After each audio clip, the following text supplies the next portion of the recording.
नमस्कार दोस्तों। भारत के साथ साथ नेपाल में भी भारतीय समाज संस्कार का पूरा असर है।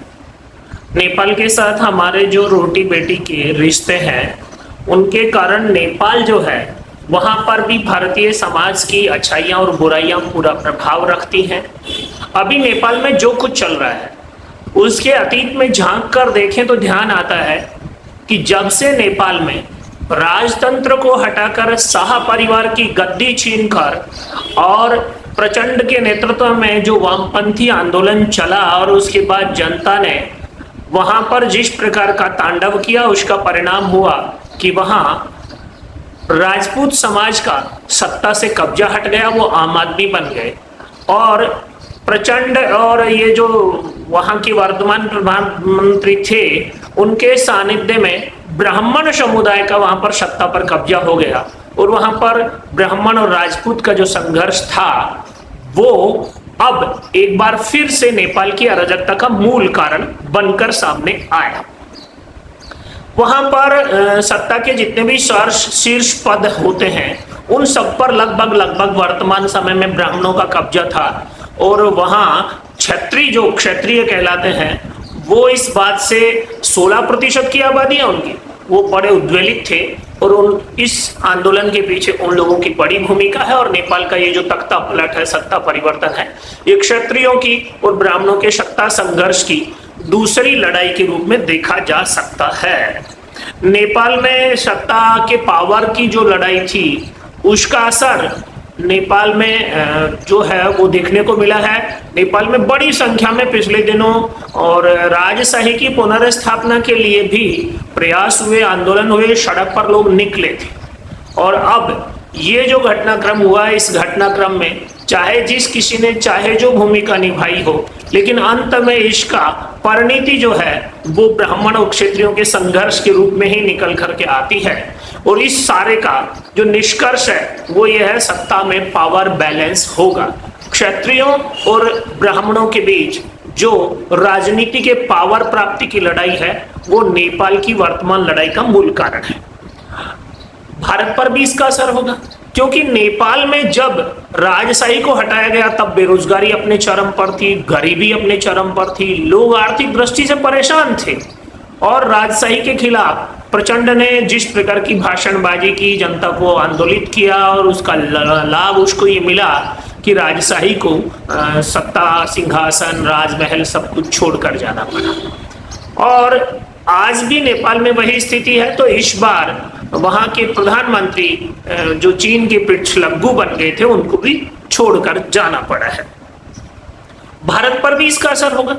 भारत में भी इन बातों का ध्यान रखने की जरूरत है क्योंकि ये जहां कहीं भी सत्ता और तख्ता पलट के प्रयोग हुए हैं वहां बढ़ती बेरोजगारी, गरीबी, आर्थिक विषमता, ये बड़ी चुनौतियां रही। भारतीय समाज में भी ये चुनौती है। भारत में बड़ी संख्या में लोग वीडियो बनाकर कह रहे हैं कि इस विषय को भारत को चिंतित होने की जरूरत नहीं है, मोदी जी जब तक है ऐसा नहीं होगा, वैसा नहीं होगा। अरे भाई ठीक है, मान लिया मोदी जी की शासन प्रशासन में अच्छी पकड़ होगी, बहुत सारे राज्यों में बीजेपी का शासन होगा, मोदी जी ने पर्ची निकालकर कईयों को मुख्यमंत्री बनाया होगा, लेकिन ईमानदार बात तो यह है बेरोजगारी तो है, गरीबी तो है। 80 करोड़ लोगों को 5 किलो अनाज मिल रहा है, तो गरीबी से तो इनकार नहीं किया जा सकता। और ये जो चुनौतियां हैं इनका सामना भारत किस प्रकार करेगा? भारत में 2 प्रकार के एलिमेंट आज भी चुनौती के रूप में मौजूद हैं और गरीबी, बेरोजगारी और भ्रष्टाचार जैसे किसी मुद्दे पर अगर उनको अवसर मिला तो वो परिस्थितियां कठिन पैदा कर सकते हैं। आज भी भारत में जमात और जिहाद के नाम पर बहुत बड़ा एक समूह जो है वो संगठित होता है और वो शाहीन बाग कर सकता है। आज भी किसान आंदोलन के नाम पर महीनों सालों तक आंदोलन चलता है, सड़कें बंद रहती हैं और सरकार कुछ नहीं कर पाती है, लाल किले पर तिरंगा फाड़ दिया जाता है, समझ में आता है। और साथ साथ सत्ता में व्याप्त भ्रष्टाचार जो है उससे हो सकता है कि सीधे तौर पर मोदी जी पर भ्रष्टाचार के आरोप नहीं हो, लेकिन जिस प्रकार राष्ट्रीय संसाधनों पर धनाढ्य लोगों का कब्जा हो रहा है और गरीब लोग जो हैं वो दुखी हैं, जिस प्रकार सरकारी नौकरियां समाप्त की जा रही हैं और बहुत सारे सिस्टम का प्राइवेटाइजेशन किया जा रहा है, जनता में आक्रोश तो है। और उस आक्रोश को अगर किसी विषय में चिंगारी मिली, हवा मिली, तो हम निश्चिंत रहे कि मोदी जी सब कुछ कर लेंगे। अरे भाई, मोदी जी तो आपको और हमको मालूम है, पहले भी बोल चुके हैं कि हमारा क्या, हम तो झोला उठाकर चल देंगे।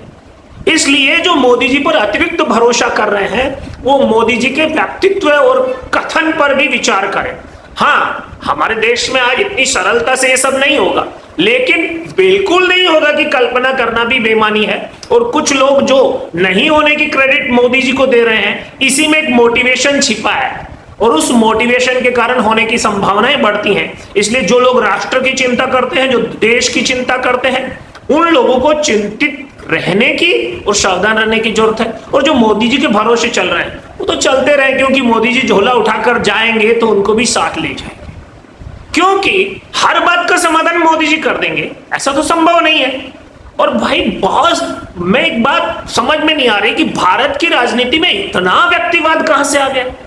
राष्ट्रवाद होता है, समझ में आता है, परिवारवाद अगर बुरा है तो भारतीय जनता पार्टी में मोदी जी को लेकर चल रहा व्यक्तिवाद बुरा कैसे नहीं है। और इस पर अगर कोई बोलता है, वो देश विरोधी हो जाता है, वो समाज विरोधी हो जाता है, वो धर्म विरोधी हो जाता है। मोदी समाज है, मोदी धर्म है, मोदी राष्ट्र है, ये कथन और कल्पना एक अभिशाप का काम कर रही है। और यही कारण है कि इस सारे में जिन चुनौतियों का भारत वर्तमान में सामना कर रहा है, आर्थिक दृष्टि से, राजनीतिक दृष्टि से, और मोदी जी इतने बड़े जादूगर थे तो 303 से सीटें घटके 240 क्यों आती भाई। मोदी जी के खिलाफ बहुत बड़ी शक्तियां सक्रिय हैं, ये बात मोदी जी भी जानते हैं और मोदी जी के समर्थकों को भी जान लेना चाहिए। हाँ, मोदी जी ने अपने घोषणा पत्र के कितने वायदे पूरे कर दिए, कौन कौन से वायदे पूरे कर दिए भाई। ठीक है, राम मंदिर बना होगा, धारा 370 हटी होगी, लेकिन समान नागरिक संहिता कब तक लागू हो जाएगी। और ये जितने प्रकार की योजनाओं का हमें प्रारूप सामने रखकर पिछले 11 साल से मोदी जी बता रहे हैं, मोदी जी की जितनी योजनाएं चली हैं, उज्ज्वला से, फलाना से, ढिकड़ा से, सबके नाम गिनाने की जरूरत नहीं है। उन योजनाओं में कितने प्रतिशत काम हो गया है। अटल बिहारी वाजपेयी ने नदी जोड़ों का और पानी के संकट का, सिंचाई के संसाधनों का समाधान करने की सोची थी, कितने प्रतिशत का जुड़ाव हो गया है, कितना समाधान हो गया है। ईमानदार बात तो ये नारे अच्छे डिजाइन किए जा रहे हैं, लेकिन धरातल पर क्या हो रहा है। और उस धरातल पर अगर कुछ नहीं हो रहा है और कोई बोल नहीं रहे, इसका मतलब ये नहीं है कि जनता नाराज नहीं है। मान लिया कि सत्ता पावर से चलती है और पावर सारा का सारा इस समय मोदी जी और अमित शाह के पास है, इसलिए उनके खिलाफ भी कोई नहीं बोल रहा है। लेकिन कोई नहीं बोलने का मतलब ये नहीं है कि अंदर खाने नाराजगी नहीं है। नाराजगी है, खुद बीजेपी में नाराजगी के भंडार भरे पड़े हैं। बस जिस दिन लीकेज हो जाएगा उसी दिन सारा काम बिगड़ जाएगा। इसलिए इस देश की चिंता करने वाले प्रत्येक नागरिक को सजग सतर्क रहने की जरूरत है।